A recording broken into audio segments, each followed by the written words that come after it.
is that we need a united front on Nebraska's future. And we are very hopeful that that is what Blueprint brings to the table.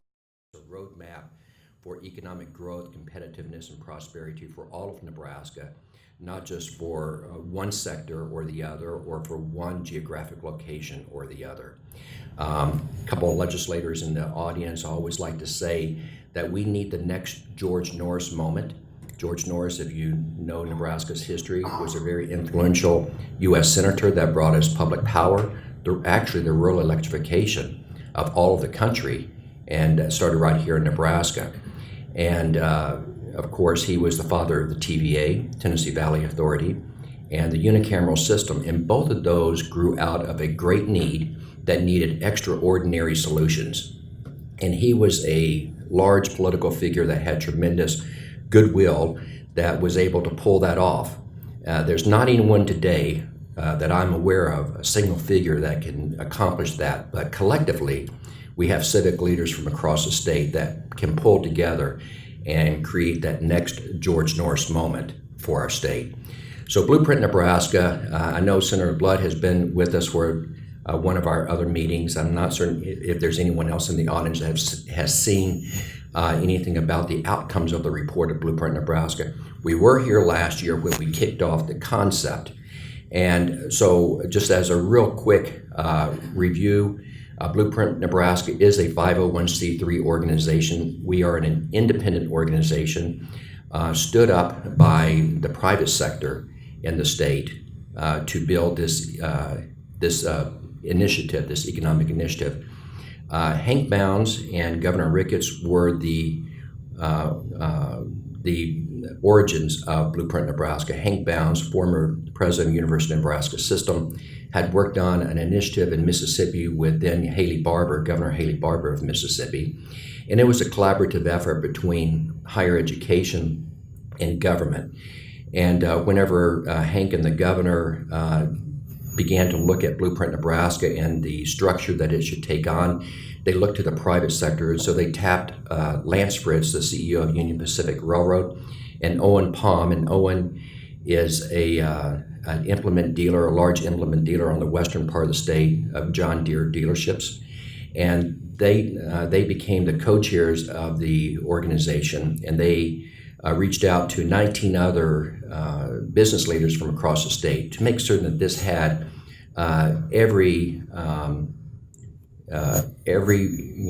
all corners of the state represented in the approach to building this blueprint. And they put together 16 industry councils. Those 16 industry councils focused on 16 areas that we believe could move the economy forward in the state of Nebraska, alphabetically, agriculture to workforce. You can go to blueprint-nebraska.org, blueprint-nebraska.org, and learn a bit more about the origins of Blueprint, who has been involved with Blueprint, who the steering committee members are, and so on. But over the last 15 months or so, as Brian noted, we've traveled the state. We're very fortunate to be able to piggyback on the fall forums with the State Chamber of Commerce over the last year.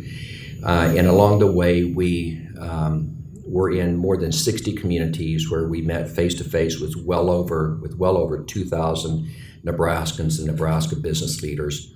We had a survey that was conducted where we received more than 5,000 responses. And in total, the number of people that were involved directly with Blueprint, either on the steering committee or on one of the 16 industry councils, was well over 300 people. And what we heard loud and clear along the way was that our people, our land, and our location were really the strengths of Nebraska. So when you look at the people, no matter where you go in the world, the Midwest is the envy of the world in workforce. We have a durable workforce. We have strong, resilient communities. And when you look at the Midwest, Nebraska is the heart of the Midwest, and Nebraska is the envy of the Midwest in workforce. Land, we have a robust agricultural economy, and we have unmatched natural resources. When it comes to the economy, oftentimes our young people think of a robust agricultural economy, meaning that the only place for them in a career is in farming or in ranching or in production of agriculture. Agriculture serves to be the basis of any career a young person can dream of in this state. And so that's going to be part of the outcomes that we're going to talk about here in a moment. And then location. Location, we have a strong transportation network, and we are and we should be the natural business hub for the country. In terms of real estate, we have the most prime piece of real estate in the country, dead center of the United States. We're 2 days by truck to either the East Coast or the West Coast, and less than 1 day by truck to the north border or to the south border. We have 2 railroads that have invested heavily in our state, our east-west, north-south corridors. We have everything going for us when it comes to location. So people, land, and location are those things in which we can leverage to have a strong economic future. But we actually have to look first at some of the warning signs on our horizon. And these are not unlike the warning signs that our competitor or peer states face, but they are nonetheless concerning to us. And so I want to go over just a few economic signals. You can look at these in their entirety again on the full report that's on our website. So Nebraska ranked number 33 nationally in 2018 in net domestic migration. We do have a negative out-migration problem. And again, not unlike other states, but it certainly is a problem to Nebraska. We need to address this, and also we need to find workarounds for this workforce issue in our state. On the right-hand side of this chart, you'll see GDP growth, and these are our core peer states in our study. Beyond these core peer states, there were 4 other states that we do mention in our study: Texas, North Carolina, Utah, and Colorado, because we do bump up against those other larger states in attracting and retaining businesses. But these particular states here have economies of the size that we can make direct comparison to Nebraska.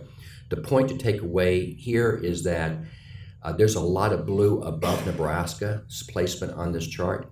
So among our peer states, our GDP growth is slower than many of our peer states, and we can do better. Continuing on the economic signals, entrepreneurship and innovation, very, very important to building out productivity in our state. Productivity is GDP divided by your workforce. Productivity is something to watch very closely, because as productivity can increase, it helps to drive wages up. It helps us to be a much more competitive economy. So innovation is very important in that regard. But if you look here, business R&D, research and development, as a percentage of private industry output, ranks very low among the 50 states in the country. We need to put more of an emphasis on innovation, because that helps to drive startup density, entrepreneurship, entrepreneurial startups. So again, innovation and entrepreneurship are things in which we need to pay attention to and improve upon if we are to have a strong, vibrant economy. Continuing on economic signals, these are 20 business sectors that are listed along the left-hand side of the chart. And the point to be taken away from this chart is the dark blue are the areas in which Nebraska's productivity, and again, remember, productivity is GDP divided by your workforce. The dark bars are sectors in which Nebraska's productivity growth outpaces the U.S. Point to be taken is there's a lot of light blue on this chart, and there's a lot of opportunities for Nebraska to do better. So, as I mentioned before, innovation drives productivity. Productivity is important because it drives wages. Also, it drives economic development. The multiplier effect, when you look at creating jobs, is 3 to 5 times in an innovation type industry than it is in other types of sectors. Exports are higher, and so on. So there's a lot of case to be made for why we need to focus in on growing productivity in our state. The good news in this, and I love this slide because this truly is a good news slide. Again, we look at those 20 business sectors along that left-hand side. This chart they are in order of automation potential among U.S. industries. So those at the top of this chart are those that have the greatest potential for automation in the U.S.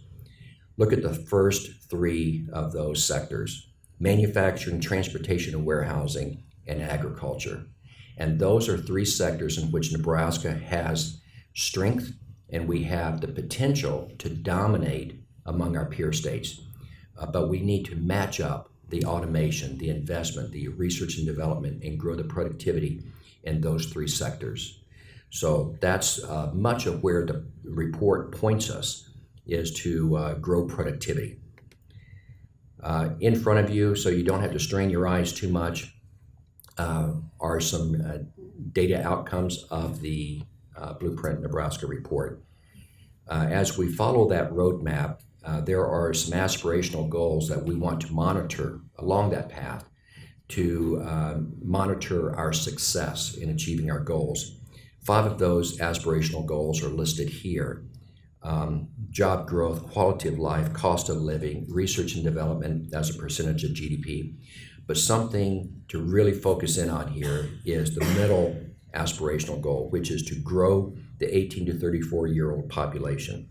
And as you look at the report, beyond thinking about productivity and the point we're trying to make with growing productivity in our state, as you go through that report, think about what we're doing to be more successful in growing that 18 to 34-year-old population. It is the lifeblood of our economy. It's the lifeblood of any economy, and I can guarantee you that our peer states are competing for attracting that 18 to 34-year-old population. So what this means is that as we have our young people in our K through 12 institutions, that we want to make the case for them as to why they need to choose Nebraska to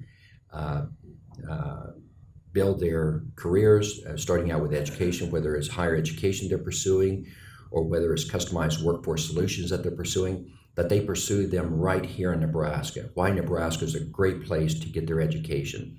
And when they get their education, we need to make that strong case as to why they need to stay right here in Nebraska, that we have lots of opportunities, lots of jobs, lots of well-paying jobs for them to express their talents.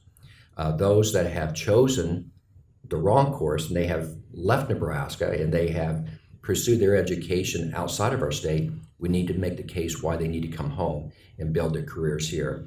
And then for those people that have no idea as to what Nebraska has to offer, we need to build a better case as to why Nebraska should receive that second look as a place to build your business, grow your business, or build your career. So growth of 18 to 34-year-olds, as you go through the report, pay attention, because you'll begin to understand a lot of what we talk about inside that report helps us become more attractive to that 18 to 34-year-old population. The 15 signature initiatives in the report are grouped into 4 growth themes. The growth themes are around our people, our places, our government, and our high growth business sectors. On this slide, you will see along the left-hand side those 4 growth sectors, and then the bullet points represent the signature initiatives that line up with those growth sectors. And I'm going to run through a few of these quickly, and then I will be happy to hang around afterwards to answer any questions you may have. We may be able to take questions if we have enough time as well. One of the things that initiatives of this type around the country that are successful have in common are their focus on workforce solutions. So we are promoting here building customized workforce solutions, making certain we're delivering internships and apprenticeships for that need for tomorrow. Revolutionizing all education segments from early childhood to career. When we talk about revolutionizing, we're talking about revolutionizing with a small r, not a large R. We're not talking about the American Revolution where we're wanting to burn it down and rebuild it. We're talking about building upon the strengths that we have, however, making certain we have stronger collaboration between K-12 and higher education and the way we drive the outcomes. So we have to do a better job of reimagining education and addressing improving the outcomes. Promoting diversity and inclusion to retain and attract talent.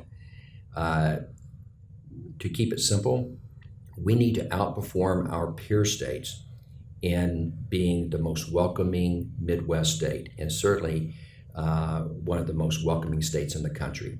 This is an expectation of the 18 to 34-year-old population, quite frankly, all populations, but there is an expectation in the younger generation as to what welcoming looks like, and we need to address that, and we need to make certain that we outperform our peer states.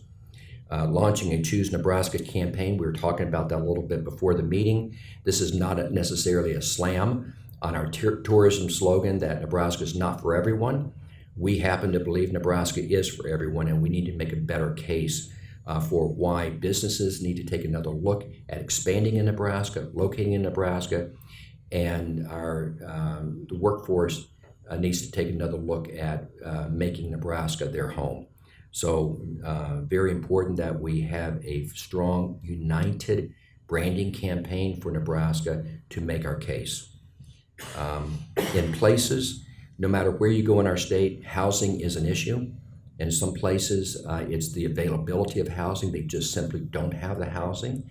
In some cases, it's the affordability of housing, that the housing is not affordable to all segments of the population. In other cases, it's just the diversity of housing to where we are attractive to maybe that 18 to 34-year-old population that wants more density in where they live. So housing, Kathy Messner was the chair of our Industry Council on Housing. She's out of Central City. She's done a lot of work on building out housing in rural communities.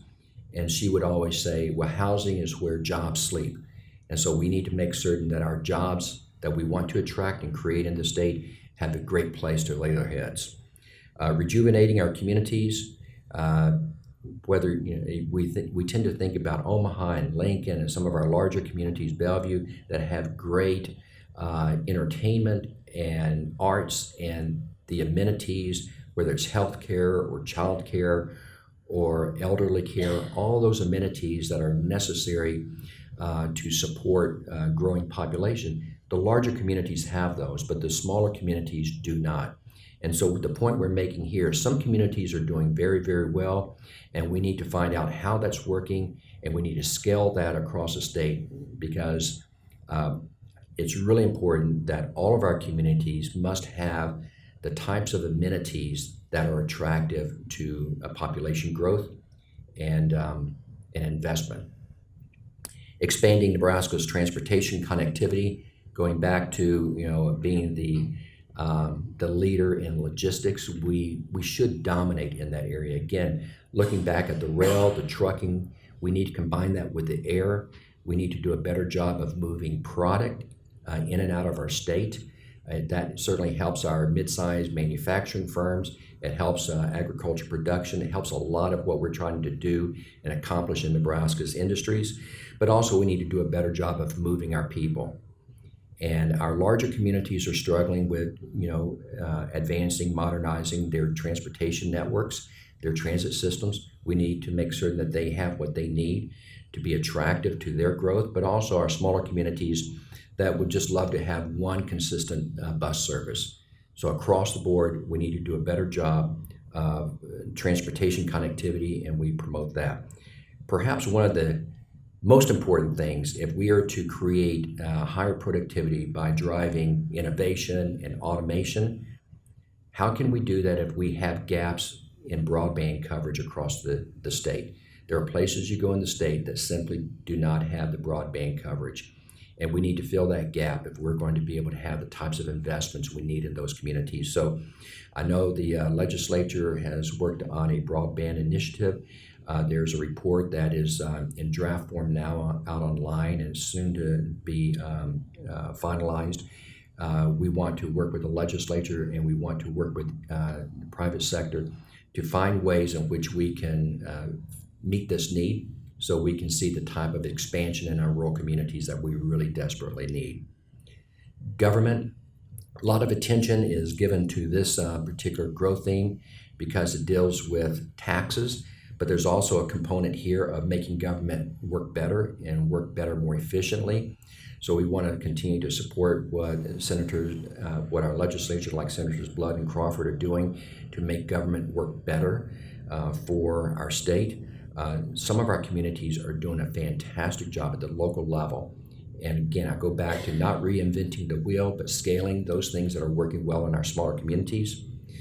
In our incentive strategy, I think as business leaders, we all believe that it's better to have a level playing field and have better tax policy across the board and not to be dependent upon business incentives. However, I can guarantee you that our peer states are using these tools to be competitive, and we have to remain competitive. But what we build out in our incentive strategy needs to reflect what we want to be as a state, the areas in which we want to grow as a state. And then the tax strategy. We're taking a longer term view of a comprehensive tax policy that promotes growth, but promotes growth, again, where we want to grow, and to make certain that we have a strong future economy. We are not working on legislation for the 2020 legislative session.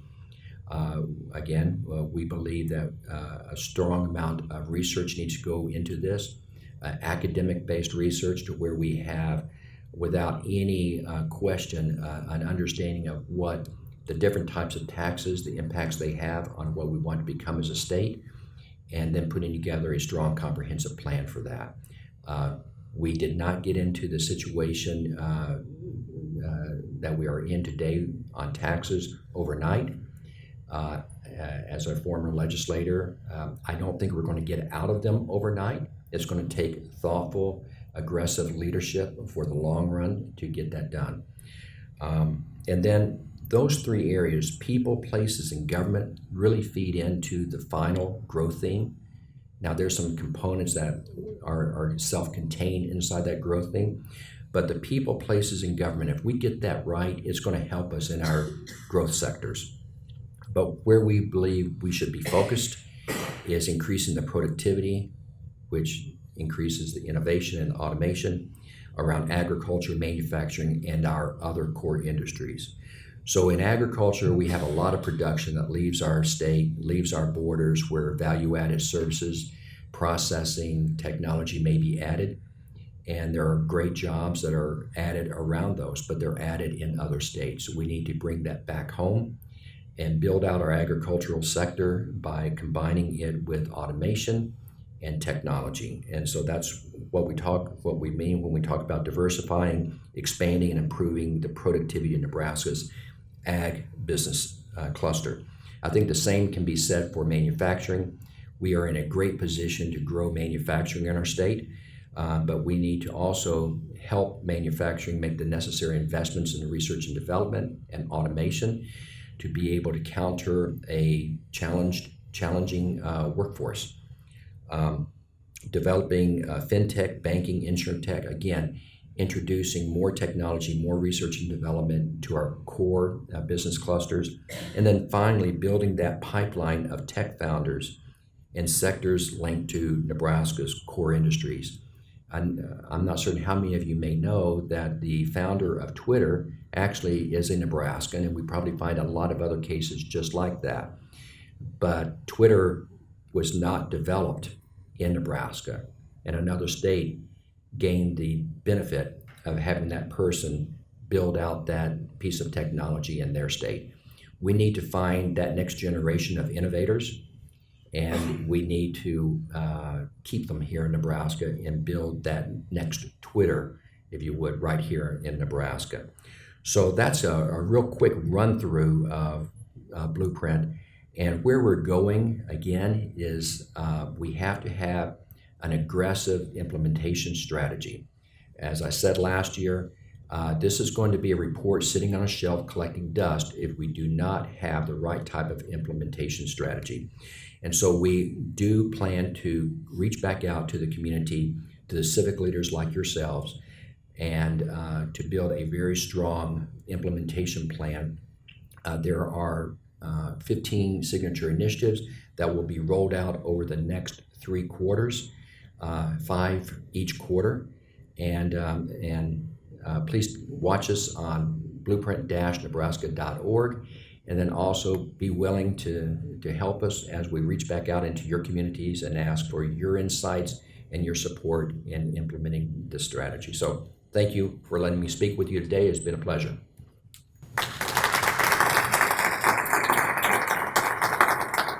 Let me just add a couple comments, and then we're going to ask Jim a couple hard questions, and then ask the senators to step up for a minute. For the bulk of my career, I've been a tax lawyer, tax accountant, both in the United States and overseas. And as a young tax lawyer, spent time working on President Reagan's tax bill in 1986, which was a supply-side bill, broadening the base, lowering the rates. The idea was to get capital to the United States, and it did. That bill was key to about 30 years of economic growth in this country. At the time, I always remember a big background for that was we thought Japan was going to take over the world in the 80s. We thought we were all going to be working for Sony. Sony was going to be this big animal that Amazon is now, and we'd all work for Sony. Didn't quite turn out that way. But in those days, economic development was really built around capital formation. And so when I was hired at the Chamber a year and a half ago, I assume they hired me around this tax issue in this state and helping develop a big structural tax reform bill. I'm sure they did, and I'm sure that's something that we have front and center on our plate, and we are working on it as we speak. But it took me about 2 weeks traveling the state after I took this job to realize that's not the elephant in the room. The tax situation in this state is really a symptom. Kiplinger last week identified us as the 6th worst state from a tax standpoint for a couple making $150,000. That's just not acceptable. But for my business career, I'm a root cause guy, and as you got to the root cause, it was pretty quickly obvious as I toured the state.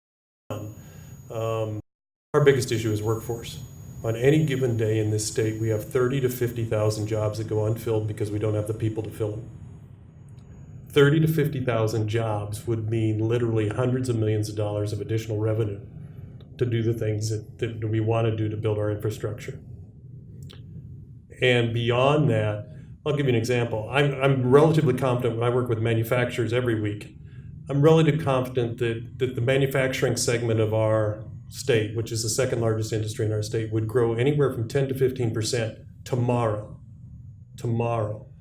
if they had the workforce to fill the jobs. And so a big reason we have the tax situation we have today is our population is not growing fast enough. Our workforce is not growing fast enough compared to other states to provide the GDP growth that we're seeing in some of the other states. So this workforce issue is the big issue. If we want to solve the tax issue, we also have to solve the workforce issue as we go. They're tied just like this. So when Blueprint came out and said, look, we've got a workforce issue, and of all the metrics we really need to focus on, and I'm a big believer in this, it's these 18 to 34-year-olds. If you ask me, are we going to solve our property tax and income tax issue over the next 10 or 20 years? The number one question I'm going to ask you is how many 18 and 34-year-olds are we going to have as a percentage of our population? And I can tell you that answer because that's going to be tied to our economic growth. So none of that surprised me. The big surpriser and the aha moment in this report for me was this GDP number. It was very hard to believe that Nebraska's productivity number per employee was one of the lowest in the region. Because we look at it and we say, we know what the work ethic of Nebraskans is. It's sort of a core value in Nebraska. I've run businesses in Nebraska. I've never run businesses that had better workers than the businesses I had the privilege to run in Nebraska. And so you say, so how could we be less productive? And as you got into those numbers, you suddenly realize we're not less productive because of our people. We're less productive because of our lack of investment in research and development and innovation and technology-enabled jobs. We are slow to the game of automating our industries compared to other states. And what the data clearly showed in Blueprint was the economic multiple of automated jobs is 3 times that of an unautomated job. And so it simply is not going to be acceptable from a competitive standpoint over the next 10 to 20 years to continue to see Nebraska in the 40 to 50 range out of 50 states in terms of R&D and innovation. And so as we look forward, all these pieces have to come together. Yes, there needs to be tax reform, but yes, there has to be something more dramatic on the workforce front. And education is at the center of that. This is where we attract people to our state, is our educational institutions. And this R&D and innovation piece, making sure that our jobs are technology enabled, is going to become a big deal. And so how do we tie this all together? It's going to take a great big partnership. And so it can't be the business community versus the education community, or the ag community versus this industry or that industry. It is going to have to be a consolidation of interest to say, we're going to accomplish this all at once. Tax reform only works. It pains me to say this, because for my entire career I've said if you lower tax rates, you're going to boost the economy. I can't say that in Nebraska right now. We need to lower tax rates, but only if we accomplish this workforce mission as well, because it's going to take that to grow the economy and to have those things take effect. At this point, always customary in these events is the senators get the last word. What I want to say about the senators is this, before I introduce each one of them. I'm amazed at sort of the quality of people we get in New Cameron. We pay them $12,000 for a full-time job that is more hours and more stress than any person should ever have to live with. And yet we get these incredibly high-quality people who commit to it. I've met all 49. I'm amazed by all 49. We don't always agree, but that's just politics. But I am amazed with the talent we get, no less than the senators this morning. I think I've got the seniority right, so I'm going to introduce Senator Crawford first, who, from a chamber standpoint, we love working with Senator Crawford. She keeps us on our toes, let's put it that way. Good morning, everyone. It's great to see you all here, and thank you so much to Jim Smith for your leadership in Blueprint Nebraska, and to the Chamber also for being a big part of this conversation all across the state. I think what you, I believe, see in Blueprint Nebraska is you see this is a job for all of us to do together. There are parts that the state government can try to do, and there are many more parts that the rest of Nebraska has to step up and do, and part in terms of attracting our young folks, and in terms of building innovation. And at the state level, in terms of the state government, I think both Senator Blood and I have been involved in making sure that we're thinking in our local community about attracting and retaining the people who are here at Offutt. And that's been a big part of our work in terms of that task that we have ahead of all of us. In terms of other factors to attract and retain those young folks, we do have surveys of young folks when talking about what they want to see and why they're here. And one of the leading factors that was a factor in one of the surveys that Greater Omaha Chamber ran was they want to see inclusive communities. So it's an important task for all of us to think about what it means to be an inclusive community.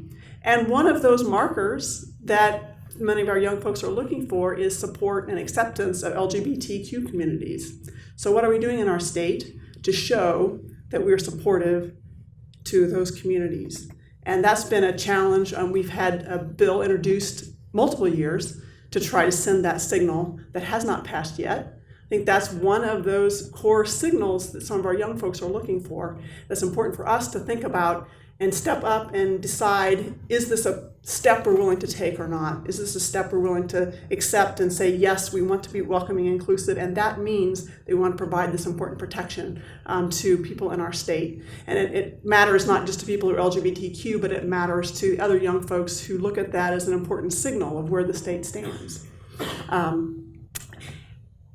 And part of our thinking about economic development incentives is also thinking about innovation and investment in those automation innovation. And so I'm happy to say that the incentives bill we're working on right now includes attention to that, includes attention also to childcare, which is important, includes attention to innovation in our agricultural sector, which is important. So we're trying to think about those things as we're building that incentives package and trying to work on that in the legislature right now. Also, our young folks sometimes come back to the state to take care of their parents, aging and elderly parents. So another question for us is how are we doing as a state in making sure we're taking care of access to health care and making sure that that's something that we have as an important quality in our state, and people can look to our state and know that it's a good place for their parents to be, and it's a good place for them to access health care for their children. And that's another important step that we take. Beyond that, I think it's incumbent on all of us to think creatively about what it takes to be outside of the box. We're not the only state doing something like this. Every other Midwestern state is doing the same thing and trying to figure out how to attract the same group of people. So what are we going to do to be outside of the box and trying to be forward-thinking and addressing the issues in our state, but also trying to figure out ways to be outside of the box. And branding is one big part of it, but also behind the brand, we have to have the substance. And so just being sure that we're attentive to access to health care, being an inclusive community, great education opportunities, great investment in innovation, and great opportunities for our young folks to be involved and engaged. And that includes investment in internships. The state can invest some in internships, but all of you can invest in opportunities for internships to connect our youth to opportunities in this state. And so I really encourage all of us to step up and do those things that will attract young folks and move our state forward. Thank you. Mentioned about both senators is they're both very cognizant, obviously, from being in this area of the importance of the military and the importance of the military in terms of potential workforce with technology skills. And I have my own personal story. My son was in the Navy and came back 2 years ago. And when he was in the Navy, he was the guy on the deck of a carrier who did the flight schedule for getting all these planes, which they bring up out of the bottom and get them off in the right order. And he did the go, no go if something was wrong on any plane. And, he told me, he said, I had sleepless nights because I knew if I made the wrong decision, if I lost a pilot, I wasn't sure how I was going to deal with that. Fortunately, he never lost a pilot. But after that experience of dealing with pilots' lives and literally hundreds of millions of dollars of equipment, he came back to get a civilian job. And the job offers he got didn't reflect sort of the skill set that he had in the military. And I think we undervalue our military personnel on a daily basis as a potential part of this workforce solution. And both of these senators are all over that subject, and I never have a conversation with Senator Blood where that isn't 3/4 of the conversation, and I appreciate and admire that based on my own personal story. So, Senator Blood, you get the last word. Well, good morning, Bellevue. I'm thrilled to be here yet again. Senator Crawford did such a great job of really talking about where we're coming from. I'm gonna have to build on that because she didn't leave a lot left to be said. So one of the things I do want to say, though, is that earlier we heard that football is the one thing that brings Nebraskans together. I'm going to build on that first. I believe in Nebraska that veterans and our military families are another thing that bring Nebraskans together. And I think if you look at the full bipartisan support we get on the vast majority of those bills, I think you'll agree with that. And as we look to keep workforce here in Nebraska, that, as you've already heard, is an important thing that we need to continue to tap and continue to embrace. And in support of Blueprint Nebraska and our other initiatives, I've brought forward the Veterans Bill of Rights. And I encourage you to learn more about that. We talked about it with the State Chamber today. I think it's going to help move this initiative and others forward and really bring Nebraska in the forefront when it comes to how we treat this important workforce. With that said, I want to encourage all of you to remember that you are the second house. You hear at these meetings what's important to Nebraska. How can we move Nebraska forward? But it isn't just your legislature that does that. It's not true just your elected officials at the municipal and the county level. It's you as well. You are Nebraska's second house. Nebraska is unique in that we have only one, what? I just want to see if you're awake. House, right? We are the only state with one house in the whole United States. And that makes you the second house. And that means that every single bill, whether we have 1,000 or 400, it's usually more like 1,000, has a hearing. And you get the chance to come and speak or write a letter of support. So when you leave this event today, the question I have for you to mull over is, what can I do to help change things in Nebraska? How can we move Nebraska forward? And I want to know how you can use your voice. Help us help you. That's what I'm asking today. Because again, Senator Crawford already said everything that needs to be said. It's so important that you let us know what you want, when you want it, and how you want it. If you don't like how government works, use your voice. Raise your hands if you plan on doing something that will change Nebraska's future this year.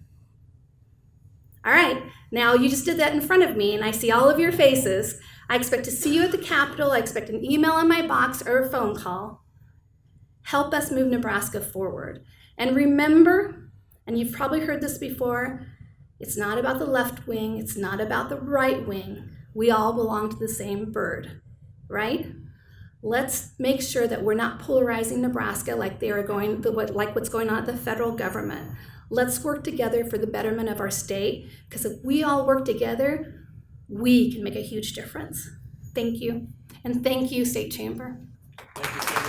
Well, that concludes, and I just want to say a great big thank you to the Bellevue Chamber of Commerce. We really appreciate the support. Again, your participation always starts with your local chamber. I urge you to support your local chamber with everything that you've got in terms of time and resources. And then, if you could also be a member of the state chamber, we'd also be very happy with that. And thanks to Jim Smith, our chief cat herder. I'm very excited about what's going to come in the next 12, 24 months. I think Nebraska has a plan. And to the point that was just made, it's not a conservative plan, it's not a progressive plan, it's not a rural plan, it's not an urban plan. We finally have a plan. And I couldn't be more excited and optimistic about where that's going. So thank you very much.